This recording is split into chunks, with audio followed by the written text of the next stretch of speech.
আমি কয়েকদিন আগে দেখেছি সোশ্যাল মিডিয়া এবং বিশেষ করে নিউজের যে ইয়েগুলো ছিল টিভিগুলোতে যে যে ম্যাচটা নিয়ে ফিক্সিংয়ের কথা উঠেছে স্ট্যাম্পিংয়ের কথা।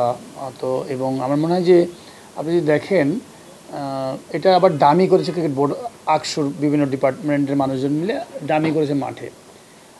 আমি ছোট্ট একটা এক্সাম্পল দিই, যেটা হচ্ছে যে আমরা খালি চোখে অনেক সময় ক্লিয়ার আউট দেখতে পারি না, তার জন্য টেকনোলজি ইউজ করি। তো টেকনোলজি ইউজ করি, থার্ড আম্পায়ার ইউজ করি, টিভির মাধ্যমে রিপ্লে দিয়ে থার্ড আম্পায়ার ইউজ করি। তো এইখানে আপনি ডামি করে খালি চোখ দিয়ে দেখছেন যে কীভাবে অভিনয় করে আপনি দেখছেন, এটা করা তো কোনো দরকারই নাই। আপনি তো লাইভ খেলা, স্ট্রেট ক্যামেরা, সাইড ভিউ সব আছে, তো ওখানে তো আপনি অলরেডি ভিউ পেয়ে গেছেন এবং থার্ড আম্পায়ার ওটা দিয়ে জাজ করে দেয়।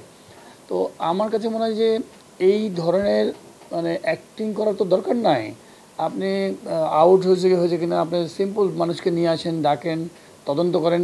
বেশ কিছু তদন্তের ক্লু আছে এবং কিছু একজন দুজন প্লেয়ারকে রাখেন যারা কিনা নার্ভ বুঝে খেলোয়াড়ের, তাকে একটু স্বাধীনতা দেন কথা বলার।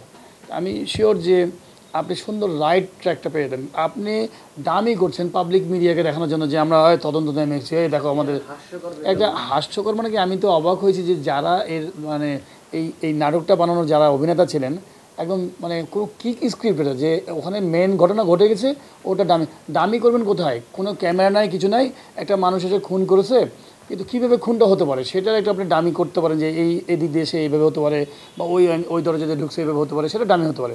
যেখানে ক্যামেরায় লাইভ খেলা চলছে সেটার আবার কিসের ডামি করা লাগবে? যেটা দিয়ে থার্ড আম্পায়ার ডিসিশন দেয়, সেটা খালি চোখে অনেক সময় অনেক মানুষ ভুল করে, কিন্তু ক্যামেরা তো ভুল করে না। তো সেখানে যদি আপনি সব কিছু ধরতে পারছেন, তো দামি করে মিডিয়া পাবলিকলি এগুলো তো দেখানোর দরকার নয়। আপনি যদি চান, আমি তো মনে করি যে এটা ইজি, আপনি দুটো খেলোয়াড়কে যদি আপনি যাদের ইনভলভ ছিল, যারা ইয়ে ছিল, তাদেরকে ডেকে নিয়েছে, আপনি ছোট্ট একটু তদন্ত করলে বেরিয়ে আসবে এবং তারাও আলটিমেটলি বলে দেবে যে হ্যাঁ আমাকে কারা কারা ইনফ্লুয়েন্স করছিল। এবং আমি মনে করি এটা 100% এটার বিচার হওয়া উচিত। এই জন্য বিচার হওয়া উচিত যে বিগত দিনগুলো থেকে এরকম হয়ে আসছে, অনেক সময়গুলো থেকে সেটা আম্পায়ার করে এসছে, খেলোয়াড়ও করে এসছে। তো আপনি যদি এই সময়কালেও যদি আপনি না করেন, তাহলে তো থেকে গেল ঘটনা, সবই তো একই রকম থেকে গেল।